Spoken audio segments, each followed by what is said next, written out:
Well, hello, Glue Troopers, Max and Max's Models here. Before we get started, the Irwin Allen build has been pushed back a month to February 28th because a lot of guys just need more time to finish their builds. No problem there. It's all in good fun.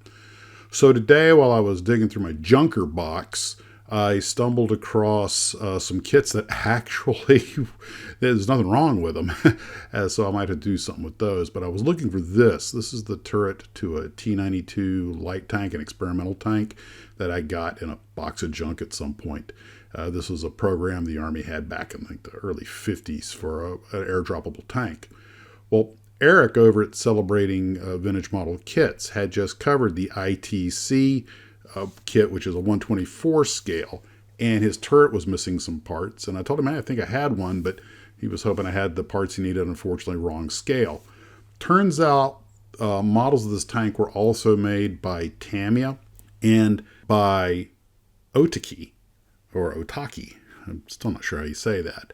And there's also one by Hawk, but according to ScaleMates, that's just the Tamiya kit repop for Hawk, which would make sense. And I think that's what I have. It's probably the Hawk turret. Apparently, they didn't make it much after the 60s, or the Otaki was 1:30 scale, and I believe Tamiya's was 1:40 scale. Anyway, they are getting kind of silly prices out on eBay, but I was just curious because I had that turret, thought I'd look, and I was like, typical model of its era. Not something I was terribly interested in, but I'm planning to kit bash something someday with that turret. And also, speaking of Eric's videos, he recently did one on the C6N1 Swain by Ashima. And as the fates would have it, John Z just sent me that very kit, the 1:100 scale Swain, I believe it's called, which is, that airplane's often confused with the B6N2 Jill. They're both Nakajima designs, so it's not surprising to have some similarities, but they're very different airplanes. But I have that here in my little display of vintage models and might build it at some point. I just thought that was kind of cool. The great styrene river, how these things all interconnect.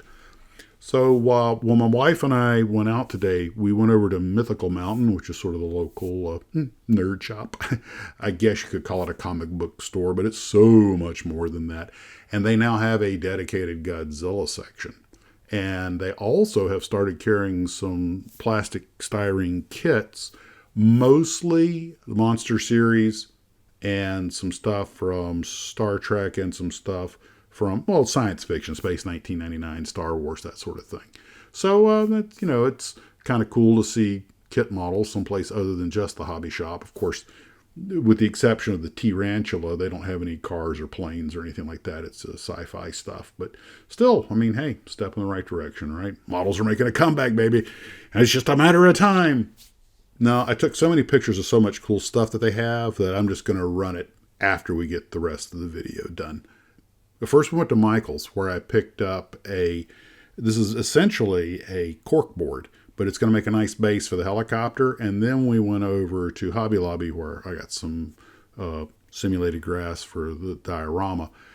And when I got home, the first thing I did was put the quote-unquote Marston mat down, spray paint around it to mark it so I know where to lay all my grass and everything.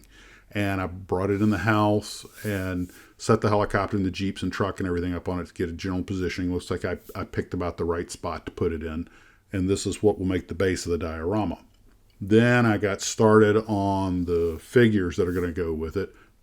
What I did was I mixed up several different shades of olive drab so that I could go ahead and paint them without it all looking completely monotone, which they don't. I was in the Army in the era of green fatigues and green t-shirts. Uniforms fade at different rates. I also painted their boots green because a lot of them are going to be wearing jungle boots. I had already covered them with TS5 just to give a base coat on there, and now I'm dressing on top of that.